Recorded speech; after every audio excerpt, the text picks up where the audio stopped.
Hello everyone, இன்னைக்கான video வந்து ஒரு டிஐஎம்எல் vlog தான். சரி வாங்க, டைம் மிஸ் பண்ணாமல் வீடியோக்குள்ளே போயிடலாம்.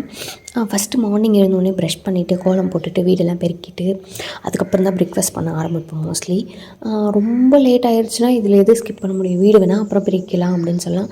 கோலம் போட்டுட்டு ப்ரஷ் மட்டும் பண்ணிவிட்டு அப்படி கூட செஞ்சுக்கலாம். சில பேர் குளிச்சுட்டு தான் கிச்சனுக்குள்ளே வருவாங்கன்னு சொல்லுவாங்க. நான்லாம் அப்படியெல்லாம் இல்லை, சமைச்சிட்டு அப்புறம் போய் குளிச்சுப்பேன். ஏன்னா கசகசன்னு இருக்கும்ல சமைச்சதுக்கப்புறம். அதனால் பச்சை மிளகா, பூண்டு, தேங்காய், கொத்தமல்லி, கருவேப்பிலை, உப்பு, அப்புறம் பொட்டுக்கடலை இதெல்லாம் போட்டு அரைச்சிட்டு சட்னி தாளித்து வச்சுட்டு அதுக்கப்புறம் தான் நான் வெளியவே போய் அடுப்பே க்ளீன் பண்ண ஆரம்பித்தேன். இதெல்லாம் க்ளீன் பண்ணி எடுத்து வச்சுட்டு அதுக்கப்புறம் தோசை செஞ்சு பிரேக்ஃபாஸ்ட் சாப்பிட வேண்டியது தான். ஏன்னா சட்னியெல்லாம் செஞ்சு வச்சிட்டோம்னா அப்புறம் தோசை சூடாக செய்யும் போது அப்படியே சாப்பிட்டுக்கலாம்ல எல்லோரும். அதனால் ஃபஸ்ட்டு சட்னியெல்லாம் செஞ்சு வச்சுட்டு தான் நான் போய் அடுப்பே பற்ற வச்சேன். ஏன்னா அந்த பக்கம் பாட்டுன்னு தோசைக்கல் சூடாகிட்டு இருக்கும்போது இங்கே வந்து சட்னி பண்ண முடியாதுல்ல. அதனால் ஃபஸ்ட்டு வந்து இதெல்லாம் ரெடி பண்ணி வச்சுட்டு அதுக்கப்புறம் போயிட்டு சாம்பலெல்லாம் கொட்டிட்டு நான் டெய்லியெல்லாம் செம்மண் பூச மாட்டேன். ட்வைஸ் இல்லைனா த்ரைஸ் வீக்லி அந்த மாதிரி தான் கொட்டிடுவேன். அந்த மாதிரி தான் பூசுவேன். அண்ட் சாம்பல் மட்டும் டெய்லி கொட்டிப்பேன். டெய்லி பெருக்கிறத மட்டும் ரெகுலராக பண்ணிடுவேன். கழுவுறதுமே அந்த இடம் கழுவி விடுவோம்ல, அது வந்து ட்வைஸ் இல்லைனா த்ரைஸ் பண்ணிப்பேன். ரொம்ப அழுக்காக இருக்கிற மாதிரி இருந்தால் டெய்லி கூட பண்ணுவேன். எப்படி சொல்கிறதுன்னா, நேற்று தான் கழுவணும், இன்றைக்கி எதுக்கு கழுவணும் இன்றைக்கி அப்படின்னு சொல்லி நினைக்க மாட்டேன். கொஞ்சம் அழுக்காக இருக்கிற மாதிரி தான் சரி கழுவிடலாம் அப்படின்னு சொல்லி நினைப்பேன். இன்றைக்கி ஒன்றும் அவ்வளோ அழுக்கெல்லாம் ஒன்றும் இல்லை, அதனால் சும்மா பெருக்கிட்டு அப்படியே அடுப்பு எடுத்து வச்சு பற்ற வைக்க வேண்டியது தான். பற்ற வச்சுட்டு நான் வந்து இன்றைக்கி தோசை செய்ய போகிறேன். வெளியே தான் தோசை செய்கிறேன். இப்போல்லாம் மோஸ்ட்லி எல்லாமே வெளியே செஞ்சுட்டா உட்காந்துட்டே செய்கிற மாதிரி இருக்குது. உள்ளே செய்கிறதுனா நின்றுட்டே செய்கிற மாதிரி இருக்கும். நின்றுட்டே செய்கிறதுனால உங்களுக்கு பிரச்சனை இருக்குது அப்படின்னு சொன்னால் வெளில எடுத்துகிட்டு வந்து இந்த மாதிரி அடுப்பு வச்சுக்கோங்க. ஸோ தட் உங்களுக்கு கொஞ்சம் ஹெல்ப்ஃபுல்லாக இருக்கும்.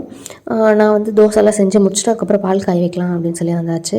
பால் வந்து ரொம்ப கொளுத்திட்டோம் அப்படின்னா பொங்கி போயிடும். அதனால கொஞ்சம் மீடியம் ஹீட்டில் வச்சு தான் காய வைக்கணும். இது கொஞ்சம் கஷ்டமான ப்ராசஸ் தான். பட் வேறு என்ன பண்ணுறது, பொறுமையாக தான் காய வச்சாகணும். பால்லாம் பொங்கன்னு எல்லாருக்குமே தெரியுமே. நான்லாம் ஸ்டவ்லேயே பால் பொங்க விடுற லெஜண்ட். நிறைய பேருக்கு அப்படி தான் இருக்கும். நம்ம கண் இப்படி தான் மூடி இப்படி திறந்துருக்கோம், அதுக்குள்ளே பொங்கிடும். இப்படி திரும்புறதுக்குள்ளே பொங்கிடும். அவ்வளோ நேரம் நம்ம ஈகிள் மாதிரி அப்படியே கண்ணு அங்கே வச்சுட்டு பார்த்துட்டு இருப்போம். அப்போ கூட பொங்காது அந்த பால். இப்படி திரும்புறதுக்குள்ளே அப்படியே பொங்கிட்டு இருக்கோம். எனக்கு கோவமாக வரும் பால் பொங்குச்சுன்னா. அடுப்புலேயுமே அப்படி தான், நீங்கள் ரொம்ப அதிகமாக வச்சிட்டிங்க அப்படின்னு சொன்னால் பொங்கிடும். ஸோ அனல்லே வச்சு காய வைக்கணும் அப்படின்னு சொல்லுவாங்க. அவ்வளோதான்.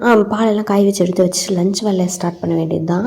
லஞ்ச் வந்து நான் வந்து களியும் செஞ்சுருந்தேன், அதுக்கப்புறம் சாதமாக செஞ்சுருந்தேன். ரெண்டுமே செஞ்சுருந்தேன். களி கொஞ்சம் சாப்பிட்டுட்டு சாதம் கொஞ்சம் சாப்பிட்லாம் அப்படிங்கிற மாதிரி ஒரு பிளானில் ரெண்டுமே செஞ்சுருந்தேன். ஃபஸ்ட்டு வந்து நீங்கள் எப்போவுமே பருப்பு வேக வச்சுருங்க. சைட் பை சைட் நீங்கள் மற்ற வேலையெல்லாம் பார்க்கும்போது இந்த பருப்பு வெந்துட்டுருக்கும். ஏன்னா பருப்பு வேகிறதுக்கெல்லாம் அடுப்பில் பயங்கர டைம் இருக்கும். நம்ம குக்கர் மாதிரி கொஞ்சம் நேரத்தில் வெந்துடாது. உங்களுக்கு டைம் எல்லாம் ரொம்ப இல்லை, அதனால் ரொம்ப நேரம் ஸ்பெண்ட் பண்ணி சமைக்க முடியாதுன்னா குக்கரில் வைக்கிறது தான் பெஸ்ட்டு. பருப்பெல்லாம் இல்லை, நான் டைமெல்லாம் ஸ்பெண்ட் பண்ணி சமைப்பேன், பொறுமையாக சமைச்சா எனக்கு போதும் அப்படிங்கிற மாதிரிலாம் இருந்தால் அடுப்பில் சமைக்கலாம். ஏன்னா நம்ம குக்கர்லனா 3 விசில் வர்றதுக்கு எவ்வளோ நேரம் இருப்பது, ஒரு 15 மினிட்ஸ் ஆகுமா? ஹார்ட்லி அவ்வளோதான் ஆகும். இல்லை 20 மினிட்ஸ் ஆகும் மேக்ஸிமம். எனக்கு தெரிஞ்சு அதுக்கு மேலே ஆகுமான்னு தெரியல. நம்மளோட ஸ்டவ் எந்த அளவுக்கு எரியுதோ அதை பொறுத்துன்னு நினைக்கிறேன். எங்களோடதெல்லாம் ஒரு 15 to 20 மினிட்ஸ்லாம் ஆயிரும் தான் நினைக்கிறேன். நம்ம அடுப்பில் வச்சோம்னா 1/2 hour மேலே தான் ஆகும் மினிமமே. நான் சொல்கிறது பேர் மினிமம் நான் சொல்கிறது. ஒருவேளை ரொம்ப கொளுத்துனா சீக்கிரமாக ஆகுமா என்னன்னு தெரியல. நம்ம வாங்குகிற பருப்பு வந்து கிட்டத்தட்ட 1/2 hour ஆகிடுது அது வேகிறதுக்கு. அவ்வளோ நேரம் எனக்கு டைமெல்லாம் இல்லை, சீக்கிரமாக வேணும் அப்படின்னு சொன்னால் நீங்கள் ஸ்டவ்வில் வச்சுக்கோங்க. ரைஸ் பண்ணி முடிச்சுட்டு அதுலேயே நம்ம வந்து இது செஞ்சுக்கலாம் அப்படின்னு சொல்லி களி செஞ்சுக்கலாம் அப்படின்னு சொல்லி செஞ்சிட்ருக்கோம் நாங்கள்.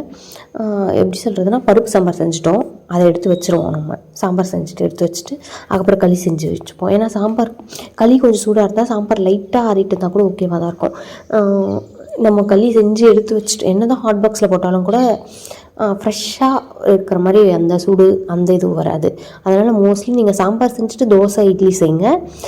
உங்கள் கன்வீனியன்ஸ் பொறுத்து தான், உங்களுக்கு எப்படி கன்வீனியண்ட்டாக இருக்கோ அதை பொறுத்து நீங்கள் மாற்றி கூட செஞ்சுக்கோங்க.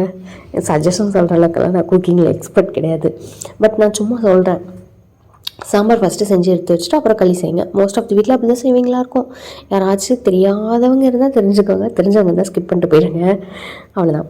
ஃபஸ்ட்டு இந்த களி வந்து நல்லா இப்போ பொங்கி வர மாதிரி இருக்கா, பொங்குறதெல்லாம் ஸ்டாப் ஆகி அதுக்கப்புறம் வேகும்ல, அப்போ தான் அது வெந்துருச்சுன்னு அர்த்தமா. எனக்கே இப்போ தான் தெரியும். எனக்குமே களி இப்போ வரைக்கும் நல்லா செய்ய தெரியாது. ஏதோ செய்வேன், ஆவரேஜாக செய்வேன். ரொம்ப கடாவே செய்வேன் இந்த பொண்ணு அப்படியெல்லாம் இல்லை, செய்வேன், நல்லா தான் செய்வேன் அப்படின்ற மாதிரி. இப்போ தான் சொன்னாங்க இந்த பொங்குறதெல்லாம் ஸ்டாப் ஆகி அது கொதிக்க ஆரம்பிக்குமா, அப்போ தான் நம்ம எடுத்து கிளறி சாப்பிட்ணுமா அப்படின்னு சொன்னாங்க. உங்களுக்கும் யாருக்காச்சும் தெரியலன்னா தெரிஞ்சுக்கோங்க. அப்போ தான் மாவெல்லாம் நல்லா வெந்திருக்குமா அந்த பொங்குறதெல்லாம் ஸ்டாப் ஆகும்போது. இப்போ பாருங்கள் அடியில் தீயே இல்லை, ஆனால் அந்த அனல்லே எந்த அளவுக்கு கொதிக்குது அப்படின்னு சொல்லி நம்ம இது களி செஞ்சுட்டு சாதம் செய்யணும்னு சொன்னால கொஞ்சம் சாதம் செஞ்சால் போதும். எப்படின்னா களியே நம்ம கொஞ்சம் சாப்பிட்ருவோம், அதுக்கப்புறம் சும்மா வேணும்னா சாதம் சாப்பிட்ருக்காக தான் கொஞ்சமாக சாதம் செஞ்சால் போதும் அப்படின்னு சொல்லி சாதம் செஞ்சிட்ருக்கேன். இப்போ அதில் செஞ்சு எடுத்து வச்சிட்டோம்னா அவ்வளோதான், போயிட்டு சாப்பிட்டுட்டு கொஞ்சம் நேரம் ரெஸ்ட் எடுக்க வேண்டியது தான். ரெஸ்ட் எடுத்துகிட்டு வந்து கூட நான் சில டைம் லஞ்ச் சமைப்பேன். கொஞ்சம் கேப் விட்டுட்டு பிரேக்ஃபாஸ்ட் செய்கிறோமா உடனே எல்லாம் லஞ்ச் செய்யணும் அப்படிங்கிற அவசியம் இல்லை. கொஞ்சம் நேரம் கேப் எடுத்துப்பேன். எனக்கு வேணுமா இருந்துச்சுன்னா, எனக்கு பிரேக்ஃபாஸ்ட் எடுக்கே டயர்டாயிருச்சு அப்படின்ற மாதிரி ஃபீல் ஆச்சுன்னா நான் கொஞ்சம் நேரம் உட்காந்துட்டு நல்லா ரெஸ்ட் எடுத்துகிட்டு இல்லை படுத்துட்டு கொஞ்சம் நேரம் இருந்துட்டு அதுக்கப்புறம் வந்து நான் லஞ்ச் சமைச்சுவேன். இன்றைக்குமே சாதம் செஞ்சிட்ருக்கேன், கொஞ்சமாக தான் செஞ்சேன். இது மீந்துச்சுன்னா நைட்டும் சாப்பிட்டுப்பாங்க கொஞ்சம். அதுக்கப்புறம் தோசை இட்லி ஏதாவது செஞ்சுக்கலாம் அப்படின்னு இருக்குது. சப்பாத்தி செய்யலாமான்னு இருக்குது, பார்ப்போம்.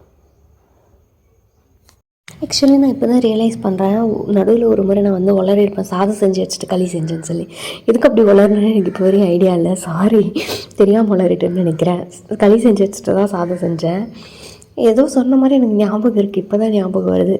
அப்படி ஏதாச்சும் நீங்கள் நோட் பண்ணியிருந்தீங்கன்னா கமெண்ட்ஸில் சொல்லிட்டு போங்க. ஏதோ வளரட்டேன்னு நினைக்கிறேன் தெரியாமல் வாய்ஸ் ஓவர் கொடுக்கும்போது. சரி விடுங்க, நான் சாதம் செஞ்சிட்ருக்கேன். இது செஞ்சுட்டு அதுக்கப்புறம் குடிக்கிறதுக்கு தண்ணி காய் வைக்கிறதோ இல்லை வேறு ஏதாச்சும் வேக வைக்கிறதோ அந்த மாதிரிலாம் இருக்கும்ல, அதுக்கெல்லாம் நாங்கள் மேலே ஏதாச்சும் போட்டு போயிடுவோம். மோஸ்ட்லி குடிக்கிற தண்ணி காய் வைக்கிற மாதிரி தான் இருக்கும். சாதம் வெந்து முடிச்சோடனே வடிச்சிட்டு போய் சாப்பிட்டுட்டு கொஞ்சம் நேரம் ரெஸ்ட் எடுக்கிறது தான். ஆல்ரெடி சொன்ன மாதிரி வேலையே போய் நல்லா ரெஸ்ட் எடுக்க வேண்டியது தான். அண்ட் இந்த அடுப்பில் வந்து நீங்கள் வந்து உங்கள் இஷ்டத்துக்கு ஏற்ற மாதிரி நான் எப்படி சொல்கிறதுனா, இப்போ சிம் வைக்கிறதோ ஹையில் வைக்கிறதோ மீடியமில் வைக்கிறதோ ஃப்ளேம் அந்த மாதிரி இருக்குல்ல, அந்த மாதிரி இதில் பண்ண முடியாது. நம்ம எந்த விறகு வைக்கிறோமோ அதுக்கேற்ற மாதிரி தான் எரியுமே. ஸ்லோவாக எரியிற விறகு சிலது இருக்குது, சிலது வந்து நல்லா எரியும். இந்த பாலெல்லாம் பாருங்களா இப்போ எப்படி எரிஞ்சிட்ருக்கு, அதுக்கு பக்கத்தில் ஒரு குச்சி இருக்குல்ல, அது பாருங்கள் எவ்வளோ ஸ்லோவாக எரியுது.